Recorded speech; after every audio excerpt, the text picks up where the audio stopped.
কাটে না সময় যখন আর কিছুতে বন্ধুর টেলিফোনে মন বসে। মনে হয় কপালে লেখা ছিল যে আমি গান করব। গান শুনে ঘুমাতাম, ঘুম থেকে উঠতাম গান শুনে। কোন গানে নিজেকে বারবার হারান? কাছে আসি না বলে কি কাছে আসা যায়। আসিতেছে রায়হান রাফি পরিচালিত পড়ান পড়ান পড়ান।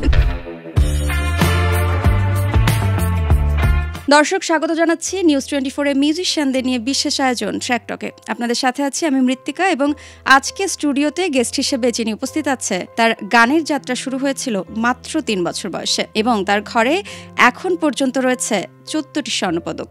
বলছি লুইপার কথা। চলুন জেনে নেই এই জনপ্রিয় কণ্ঠশিল্পী লুইপার জানা অজানা নানা গল্প। কেমন আছেন আপু? খুব ভালো আছি আপু, আপনি কেমন আছেন? এই তো ভালো। কি নিয়ে ব্যস্ততা পার করছেন? সবসময় গান নিয়ে ব্যস্ততা থাকে। যদি ব্যস্ততা নাও থাকে, মানে স্টেজ শো, টেলিভিশন শো যদি না থাকে, তখন দেখা যায় নতুন গান নিয়ে, নতুন গান তৈরি নিয়ে। এখন কি নতুন কোনো গান আসছে সামনে? অনেক গান জমে গেছে আসলে, এগুলো রিলিজ করা বাকি। এখন প্ল্যান করছি যে কিভাবে কোনটার পর কোনটা রিলিজ করব। একদম ছোট্ট বয়স থেকে 3 বছর বয়স, তখন কিন্তু আমরা অনেকে অনেক কিছু বুঝি না, একদমই বাচ্চা। তখন থেকে গানের হাতে খড়ি, এটা কার মাধ্যমে হয়েছিল এবং ফ্যামিলি থেকে তো মেবি সাপোর্ট ছিল, সেই ব্যাপারটা একটু জানতে চাই। আসলে মনে হয় কপালে লেখা ছিল যে আমি গান করব।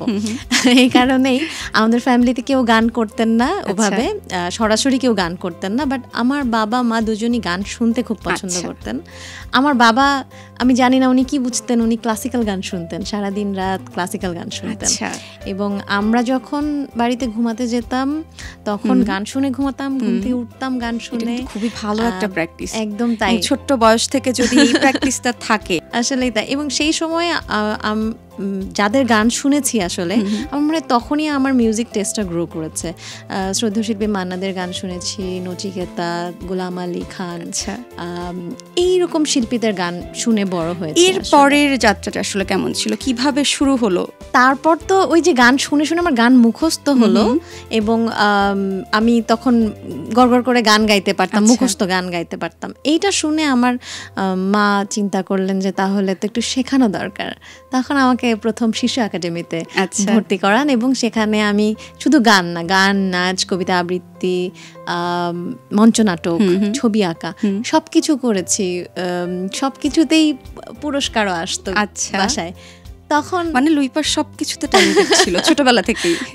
ভালো লাগতো আসলে। মানে আমি স্কুলে যাওয়ার আগে মনে হয় গানের স্কুলে গেছি, তো এই জিনিসগুলো আমাকে খুব বেশি টানতো। কিন্তু আমার আব্বু একটা সময় বললেন যে যে কোনো একটা করতে হবে, কারণ একটা মানুষ সব কিছু করতে পারে না। তখন আমার মনে হলো যে জীবনের শেষ দিনটা পর্যন্ত বোধহয় আমি গানই গাইতে পারবো। তো আমাকে গান তখন শেখানো শুরু। এখন মনে পড়ে মানে একদম ছোট্ট বয়সে কোন গানটা প্রথম শিখেছিলেন? হ্যাঁ, এটা আমার মনে পড়ে না, কিন্তু আমার বাবা বলেন। লাইন কি একটু শুনতে পারি? বাবা মা আমাকে ছোটবেলায় রিকশায় করে বেড়াতে নিয়ে যেতেন বিকালবেলা করে। তখন আমি নাকি রিকশায় বাবার কোলে বসে গান গেতাম। মনে হয় বাবার মতো কেউ বলে না, আয় খুকু আয়, আয় খুকু আয়। এটা আসলে এই গানটা শুনলে আমি অনেক ইমোশনাল হয়ে যাই, কারণ আমার ছোটবেলার কথা অনেক মনে পড়ে। আমার প্রত্যেকটা মেয়ের জন্য এই গানটা খুব প্রেশাস। এই গানটা আসলে আমরা মনে হয় যে ছোটবেলায় আমরা যারা একটু গানের সাথে আছি বা গান পছন্দ করি, বাবা বলতে আসলে এই গানটাই হয়তো। এক্স্যাক্টলি। আচ্ছা, এরপর তো লুইপা আস্তে আস্তে হাঁটি হাঁটি পায়ে করে বড় হচ্ছে, এরপর রিয়েলিটি শো এর মাধ্যমে আপনার আশা। একদম তাই। তো এটা কি কাইন্ড অফ ব্রেক থ্রু বলবো প্রথম? আসলে যখন ওই যে ছোটবেলায় পুরস্কার পাচ্ছিলাম, খুব এক ধারে পুরস্কার পেয়ে যাচ্ছিলাম, আগ্রহটা বাড়ছিল এবং শাপলা কুড়ি, তারপর নতুন কুড়ি, এরপর জাতীয় শিশু পুরস্কার প্রতিযোগিতা, শিক্ষা সপ্তাহ, সবকিছুতে পার্টিসিপেট করেছি। তখন আসলে ওই 14টা স্বর্ণপদক আমার ঘরে আসে। লুইপার ঘরে 14টা স্বর্ণপদক। তখন ভেবেছি যে আসলে লাইফটা, মানে বাচ্চাদের লাইফটা যেরকম হয় যে লাইক আ রেস, এইভাবেই হয়তো সামনে অগ্রসর হব, কিন্তু প্রফেশনালি যে গান করবো এটা কখনোই ভাবিনি। লুইপা যদি সিঙ্গার না হতো তাহলে লুইপা কি হতো? আমার মনে হয় আমার খুব টিচার হওয়ার ইচ্ছা ছিল, হয়তো বা টিচিং প্রফেশনে থাকতাম। আচ্ছা, আচ্ছা, এই যে আপনি একটা রিয়েলিটি শোতে ছিলেন, ওই সময়কার কোনো মেমোরেবল? একদম প্রত্যেকটা মুহূর্তই মেমোরেবল, কারণ রিয়ালিটি শোতে গিয়ে এমন কিছু মানুষের সান্নিধ্য পেয়েছি যেগুলো আসলে আমি মনে করি আমার সঙ্গীত জীবনকে অনেক সমৃদ্ধ করেছে। কারণ তাদেরকে সরাসরি সামনে পাওয়া, তাদের কমেন্ট পাওয়া, তারা বসে থেকে আমাদের গান শুনে তাদের সময় দিয়েছেন, এটা কিন্তু আসলে খুব প্রেশাস এবং খুব মেমোরেবল। মৌলিক গান পছন্দ করেন? আমার মৌলিক গান করতে অনেক বেশি ভালো লাগে, কারণ সেটাই তো আমার আইডেন্টিটি। কিন্তু তারপরও আসলে ছোটবেলায় যেহেতু গান শুনেই গানের প্রতি সখ্যতা বেড়েছে, এই জন্য আমার কভার সং এর প্রতিও একটা অন্যরকম ভালোবাসা কাজ করে। আপনার প্রথম অ্যালবাম মেবি ছায়াবাজি? আমার প্রথম অ্যালবাম ছায়াবাজি, বাট আমার প্রথম মৌলিক গান হচ্ছে অনল। এই গানটা দুই লাইন, হ্যাঁ, একটু ফোক প্যাটার্নের এই গানটা আমি ছোট করে গিয়ে শোনাচ্ছি। আমি তোমার কাছে আসি না বলে কি কাছে আসা যায়। বাহ, খুবই সুন্দর। এখন আপনার প্রথম অ্যালবাম ছায়াবাজি, প্রথম অ্যালবাম ছায়াবাজি, এটা নিয়ে একটু জানতে চাই। এটা শুরুটা কেমন ছিল, এটার জার্নিটা কেমন ছিল, এবং এটার ভিতরে সব থেকে পছন্দের জায়গাগুলো বা কোনো মুহূর্ত আছে কিনা? নিশ্চয়ই। ছায়াবাজি হচ্ছে যখন অ্যালবাম যুগের একদম শেষ অধ্যায়, তখন রিলিজ পাওয়া আমার একটা অ্যালবাম। আমার কাছে মনে হচ্ছিল যে আমার একটা অ্যালবাম থেকে যাওয়া দরকার, সেটাই আমার মিউজিক ক্যারিয়ারকে হয়তো কন্টিনিউ করতে হেল্প করবে। এবং সেই কারণে এই অ্যালবামটা আসলে যার উদ্যোগে করা, তিনি হচ্ছেন রবিউল ইসলাম জীবন, যে অ্যালবামের 7টি গানই ওনার লেখা, এবং 7টি গানই সুর এবং সঙ্গীত আয়োজন করেছেন এখনকার সময়ের খুব জনপ্রিয় একজন কণ্ঠশিল্পী কিশোর দাস। সো ছায়াবাজি আমাকে রবিউল ইসলাম জীবন বলেছেন যে এটা নিয়ে একটা অ্যালবাম করো যেটা তোমার থেকে যাবে সারা জীবন, এবং 7টা মৌলিক গান, যে গানগুলোই হয়তো তুমি পোষণ করবে তোমার ভেতরে। সো ছায়াবাজি যে টাইটেল ট্র্যাকটা, গানটাই আসলে ওরকম ছিল যে আমার টাইপের। আমি যেরকম সফট মেলোডি গাইতে পছন্দ করি বা একটু সেমি ক্লাসিক্যাল গাইতে পছন্দ করি, ঠিক সেরকম। থেকে একটা প্রশ্ন আমার মাথায় আসলো, সেটা হচ্ছে এই সেমি ক্লাসিক্যাল গান গাওয়া মেয়েটা জেন্টলম্যানের মতো একটা বোল্ড ঘরানার একটা গান পুরা বাংলাদেশকে মাথায় তুললো, এইটার পেছনে মানে গল্পটা কেমন ছিল? এবং এটা আমি শুনতে চাই, এটা আমার খুব পছন্দের একটা গান। আচ্ছা, জেন্টলম্যান গানটা আসলে ওটা আমার নিজের উদ্যোগেই করা হয়েছিল, বিকজ আমার ওই সময় যে ফিল্মি গানগুলো সেগুলো খুব ভাল লাগতো, মজা লাগতো আর কি। আমি একজন সঙ্গীতের শ্রোতা হিসেবে আমি যেরকম খুব ওল্ড একদম 100 বছর আগের গান শুনতেও পছন্দ করি, আবার এখনকার জেনারেশনের যারা গান করছে তাদের গানও আমার খুব ভালো লাগে। সো আকাশ সেন যখন দেখলাম যে ফিল্মে খুব মজার মজার গান করছে, বাংলাদেশের মেয়ে, এই গানগুলা শুনতে তখন খুব পিকি লাগতো গানগুলা। বাট আমার ওরকম করে ফিল্মে গাওয়ার সুযোগ হয়নি তখনও। সো আমি আকাশ সেনকে বললাম যে আমার জন্য একটা গান করেন, যে গানটা একটু ফিল্মি প্যাটার্নের একটা গান হবে, মানে আমি এটা আমার জন্য রাখবো, একটু বাহিরে, একদম তাই, এটা আমার আর্কাইভে থাকলো আর কি। তখন আকাশ সেন এবং প্রিয় চট্টোপাধ্যায় দুজনে মিলে এই গানটা, জেন্টলম্যান গানটা সৃষ্টি করলো, এবং আকাশ সেন আমাকে অনেকগুলো গান পাঠালেন যে কোনটা তোমার ভালো লাগে। তখন আমার এই জেন্টলম্যান গানটাই খুব পিকি লেগেছে। সো এটা আমরা গানটা হয়ে গেল। গানটা হওয়ার পরে আমরা তখন ভাবলাম যে যেহেতু ফিল্মি টাইপের গান আমরা চাচ্ছি, সো এখানে তখনকার সময়ে যারা ফিল্মে ভালো করছে তাদের মধ্যে থেকে যদি কাউকে কাস্ট করা হয় তাহলে নিশ্চয়ই অনেক ভালো হবে। সো সিয়ামকে আমরা অ্যাপ্রোচ করলাম, সিয়ামও রাজি হলো। সো জেন্টলম্যান গানটা রেডি হয়ে গেল। এটা তো রীতিমতো তোলপাড় হয়ে গেল, তো তখন কেমন লাগলো?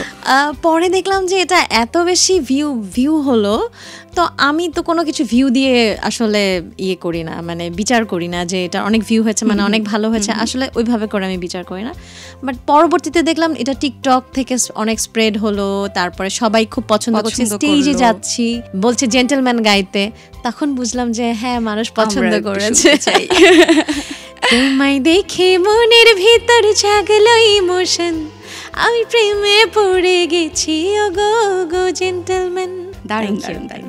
লুইপা বিবাহিত, লুইপার একটা ছোট্ট বাচ্চা আছে পায়রা। তো ভাইয়ার সাথে রিলেশনটা বা মানে এটা কি অ্যারেঞ্জ ম্যারেজ ছিল নাকি লাভ ম্যারেজ ছিল? লাভ ম্যারেজ ছিল। আমরা দুজনেই সঙ্গীতের মানুষ, সো গানের মাধ্যমেই পরিচয় দুজনের, এবং গানের মাধ্যমেই প্রণয়, কিন্তু কখনো কাউকে বলা হয়নি যে আমি আপনাকে ভালোবাসি। এই কথাটা কখনো বলা হয় এখনো বলা হয়নি? এটা কোনোদিন বলা হয়নি। আজকে কি একটু ভাইয়াকে কল দিয়ে বলা যায়? কল দিয়ে বলবো এই মুহূর্তে? এটা তো আমার প্র্যাঙ্ক আমার সাথেই করা হলো। আমি কয়েকদিন আগে আমার আম্মুকে বলেছিলাম যে বাবাকে একটু ফোন দাও, আচ্ছা ফোন দিয়ে বলো আই লাভ ইউ, আমরা সবাই শুনবো, আমরা একটু শুনতে চাই। আজকে তাই হচ্ছে আমার সাথে। আচ্ছা লেটস গো। একটা কথা বলতে চাচ্ছি। বলো। আমি আপনাকে ভালোবাসি। তাই? হ্যাঁ এতদিন পরে?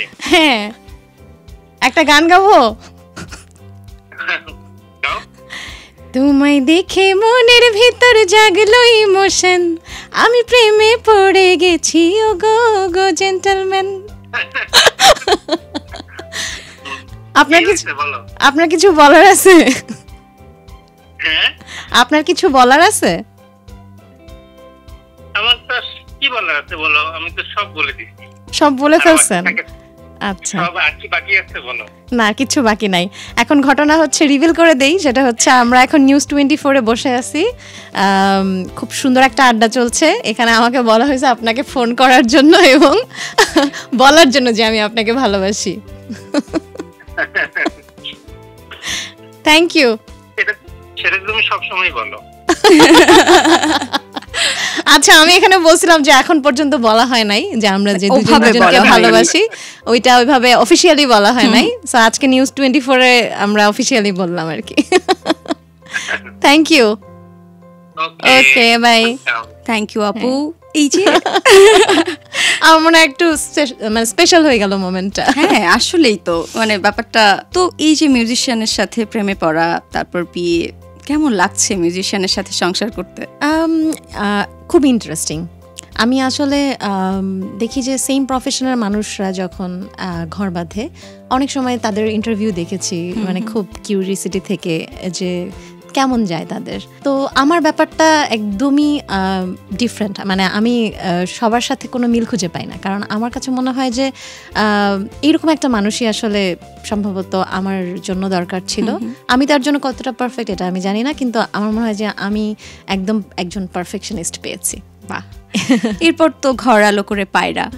পায়রাকে এক শব্দে কি বলতে চান?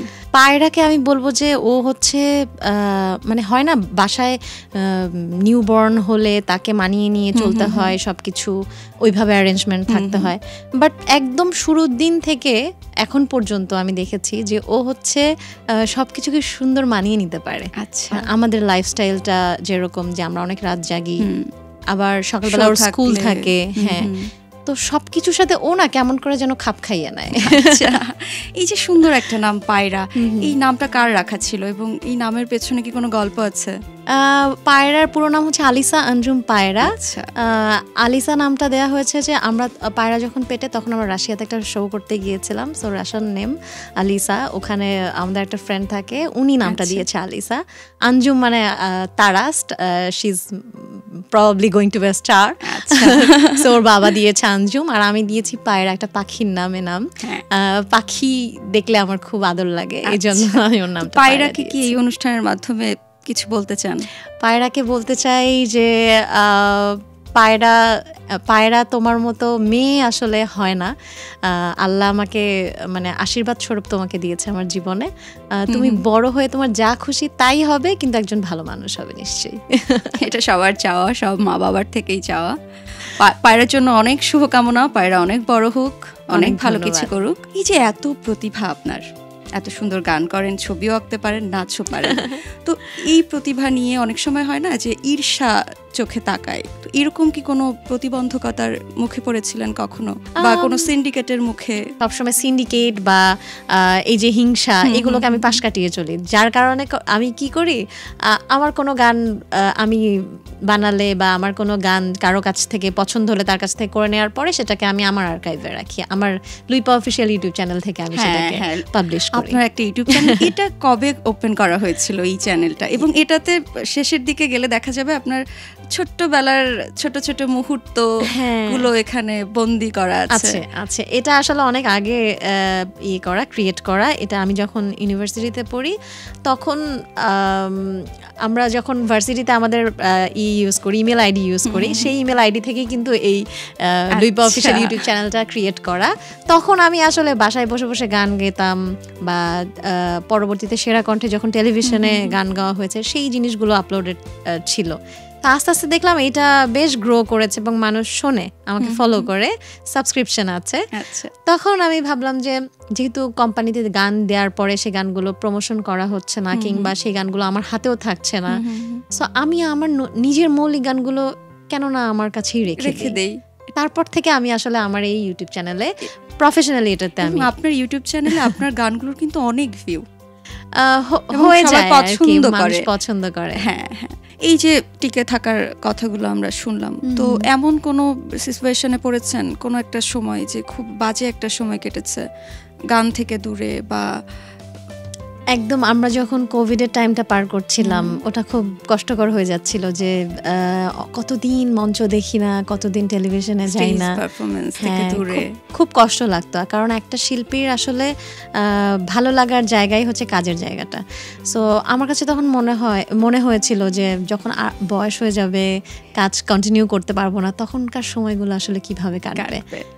এই ওরকমই আর কি, মানে যখন আইডল বসে থাকি বাসায়, ওই সময়টা একদমই ভালো লাগে না। যদিও তখন আমরা বাসা থেকে কাজ করেছি, অনেকেই অনলাইনে কাজ করেছি, ভার্চুয়ালি গান করেছি, স্টেজ। এখন তাহলে আমরা র্যাপিড ফায়ার শুরু করব। প্রথম গাওয়া গান মনে আছে? প্রথম গাওয়া গান আইখুকুয়ায়। এরপর গান না গাইলে, কণ্ঠশিল্পী না হলে লুইপা কি হতো? টিচিং প্রফেশনে যেতাম। ওকে। জীবনের সবচেয়ে বড় স্বর্ণপদক মুহূর্ত? একদম তখনকার সময়ে আমি যে একদম সবার সামনে স্বর্ণপদক নিলাম, এবং সেটা টেলিভিশনে টেলিকাস্ট করা হয়েছিল, নিউজে এসেছিল, ওই মুহূর্তটা। পায়রাকে নিয়ে এক শব্দে? পায়রাকে একটা পাখি। জেন্টলম্যান নাকি রঙ্গিলা হাওয়া? দুটোই, এর আমি ডিফারেন্সিয়েট করতে পারবো না। আচ্ছা, ওকে। সবচেয়ে প্রিয় শিল্পী বাংলাদেশের এবং বাহিরের? একজন। বাংলাদেশের সবচেয়ে প্রিয় শিল্পী ম্যাডাম রুনা লায়লা, ডেফিনেটলি। আর দেশের বাইরে এই মুহূর্তে এই জেনারেশনের বলবো শ্রেয়া ঘোষাল। সবচেয়ে প্রিয় শিল্পী দেশি? রুনা লায়লা ম্যাম বললাম। বিদেশি? এই প্রজন্মের এই সময়ের শ্রেয়া ঘোষাল। ওকে। যদি একদিনের জন্য শ্রেয়া ঘোষাল হয়ে যেতেন তাহলে কি করতেন? যদি একদিনের জন্য শ্রেয়া ঘোষাল হতাম, সারাক্ষণ পিয়ানো বাজিয়ে গান গাইতাম। আচ্ছা, যদি এমন হয় শ্রেয়া ঘোষালের থেকে কিছু নিতে চান এবং শ্রেয়া ঘোষালকে কিছু দিতে চান, তাহলে কি নিবেন, কি দিবেন? কিচ্ছু দিব না, কারণ হচ্ছে সেটা উপহার হিসেবে দিতে পারেন। আচ্ছা, গিফট হিসেবে জানি না, ওই মুহূর্তে যেটা মনে আসবে সেটাই হয়তো দিয়ে দিব। মানে এখন প্রশ্নটা শুনেই আমি শকড, মানে কি করবো এই মুহূর্তে, এটা এখন স্পিচলেস আসলে আমি। বাট নিতে চাই তার ফেম, তার অপরচুনিটিস, এগুলো নিতে চাই। ফেম পছন্দ করেন? সব মানুষ পছন্দ করে, এটা অবশ্যই। আচ্ছা, মধ্যরাতে অনেকেই ঘুম ভাঙে, আপনার কি ভাঙে কখনো? হ্যাঁ। ভাঙলে কি করেন? ঘুম ভাঙে যখন, তখন একটু মেয়েকে দেখে আসি, কিংবা যদি অনেকক্ষণ ঘুম না আসতে চাই, সোশ্যালাইজিং করি, ফেসবুকিং করি। মধ্যরাতে তো অনেকেই জেগে থাকে। আচ্ছা, গানের বাইরে গোপন ট্যালেন্ট কি? গানের বাইরে অবশ্যই আমরা নাচ, তারপর হচ্ছে কবিতা আবৃত্তি, এগুলা বাদে জানতে চাই। যেটা কেউ জানে না এখনো। ভাইয়া জানে, বাট অন্য কেউ জানে না। আমার একটু লেখালেখি করতে ভালো লাগে। আমি টুকটাক এখন লেখালেখি করে নোটপ্যাডে সেভ করে রাখি, এরকম হয়।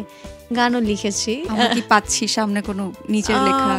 আমি ভেবেছি যে যদি নিজের লেখা গান প্রথম রিলিজ করি, তাহলে নিজের নাম দিব না, অজ্ঞাতনামা হিসেবে রিলিজ করব। তারপর যদি জনপ্রিয়তা পায়, তখন যদি মানুষ পছন্দ করে, একটা টক শোতে বা কোনো একটা শোতে আরো গান রিলিজ করব। করার পরে দেখব, বুঝবো বিষয়টা পছন্দ করছে কিনা দর্শক। তখন এইরকম, এই যে আজকে যেরকম আই লাভ ইউ বলে ফেললাম, ওই রকম কোন একটা আয়োজন। লুইপা কি তাহলে এরকম কিছু এক্সপেরিমেন্ট করেছে এতদিনে? হ্যাঁ। এখন শেষ প্রশ্নটাতে যেতে চাই, সেটা হচ্ছে এই যে যারা নতুন করে গান গাইতে চায় বা শিল্পী হতে চায়, কণ্ঠশিল্পী হতে চায়, তাদের উদ্দেশ্যে কি বলতে চান? একটা হচ্ছে দুটো জিনিস একদম থাকতে হবে ভিতরে, সেটা হচ্ছে একটা বিশ্বাস ধরে রাখতে হবে যে আমার যে গোলটা, এটা মানে গোলটা সেট করে নিতে হবে যে আমি এটা হব আমার লাইফে, এবং সেই বিশ্বাসটা থাকতে হবে যে হ্যাঁ একদিন আমি হব। থ্যাংক ইউ আপু আমাদের অনুষ্ঠানে আসার জন্য।